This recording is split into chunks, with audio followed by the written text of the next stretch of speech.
लोकसभा चुनाव 2024 के नतीजों में बीजेपी को स्पष्ट बहुमत नहीं मिला है।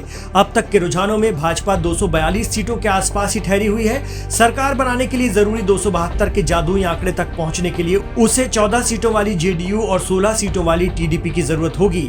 माना जा रहा है कि एनडीए की सरकार इन दलों के साथ मिलकर आसानी से बन जाएगी। फिर भी अब तक करीब 230 सीटें हासिल करने वाले इंडिया अलायंस की उम्मीदें परवान चढ़ गई हैं।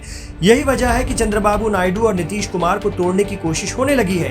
इस बीच महाराष्ट्र की राजनीति के भीष्म पितामह माने जाने वाले शरद पवार के टीडीपी प्रमुख एन चंद्रबाबू नायडू से संपर्क में आने की चर्चा जोर शोर से चलने लगी। बताया जा रहा है कि शरद पवार कुछ नेताओं को फोन घुमा रहे हैं और लगातार संपर्क साध रहे हैं। इंडिया गठबंधन की पूरी कोशिश है कि 14 और 16 सीटों वाली टीडीपी और जेडीयू को अपने साथ ले लिया जाए।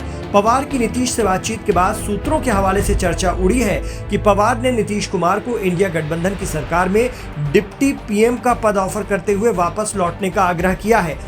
आपको बता दें कि नीतीश सोमवार को दिल्ली में पीएम मोदी से मिले थे और अमित शाह से फोन पर बात की थी। आरजेडी नेता तेजस्वी यादव ने पिछले हफ्ते ये दावा किया था कि नीतीश कुमार 4 जून के बाद कोई बड़ा फैसला ले सकते हैं। लोकसभा चुनाव के वोटों की गिनती में इस समय भाजपा के सहयोगी दलों को जोड़ लें तो एनडीए को 290 सीटों के आसपास मिलती दिख रही है। इसमें नरेंद्र मोदी आराम से तीसरी बार प्रधानमंत्री बन जाएंगे। बस सरकार में बीजेपी का दबदबा कम होगा। चंद्रबाबू नायडू की तेलुगु देशम और नीतीश कुमार की जेडीयू। ऐसे में इंडिया गठबंधन एनडीए को तोड़कर अपनी सीटें बहुमत की तरफ ले जाने की कोशिश में जुटता दिख रहा है।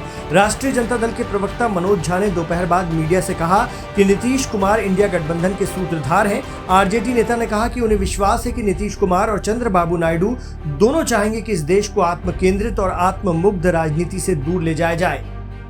नीतीश जी इस गठबंधन के सूत्रधार भी थे, हालांकि बाद में उन्होंने निर्णय लिया, लेकिन मुझे जहां तक उनकी राजनीति को मैं समझता हूं और जो तेजस्वी जी बार बार कह रहे थे कि 4 जून के बाद कुछ बड़ा हो सकता है, तो संभवतः नीतीश जी या फॉर दैट मैटर चंद्रबाबू, वो दोनों चाहेंगे कि देश को इस आत्म केंद्रित आत्ममुग्ध एक वेंडेटा वाली पॉलिटिक्स से दूर ले जाया जाए, ऐसा मेरा विश्वास है। बताया जा रहा है कि बुधवार को इंडिया ब्लॉक की दिल्ली में बैठक है जिसमें फैसला लिया जाएगा कि आगे क्या करना है। ये बात खुद एनसीपी नेता शरद पवार ने कही है। अगर नायडू या नीतीश कुमार के रुख में किसी भी तरह का बदलाव होता है तो एनडीए को सरकार बनाने में मुश्किलों का सामना करना पड़ सकता है। ऐसे में इंडिया गठबंधन पूरी ताकत लगा देगा। इस बीच जेडीयू लीडर केसी त्यागी का बयान भी आया है कि उनकी पार्टी एनडीए का हिस्सा बनी रहेगी। उन्होंने पाला बदलने के किसी भी कयास को खारिज कर दिया है। श्री नीतीश कुमार जी कल प्रधानमंत्री से मिलकर के पटना लौटे हैं। हम अपने पुराने स्टैंड पर कायम हैं। हम जनता दल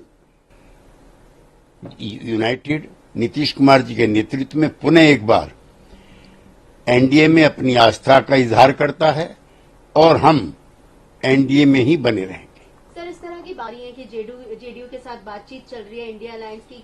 मैं किसी भी प्रकार की इस तरह की वार्ता को सिरे से खारिज करता हूं।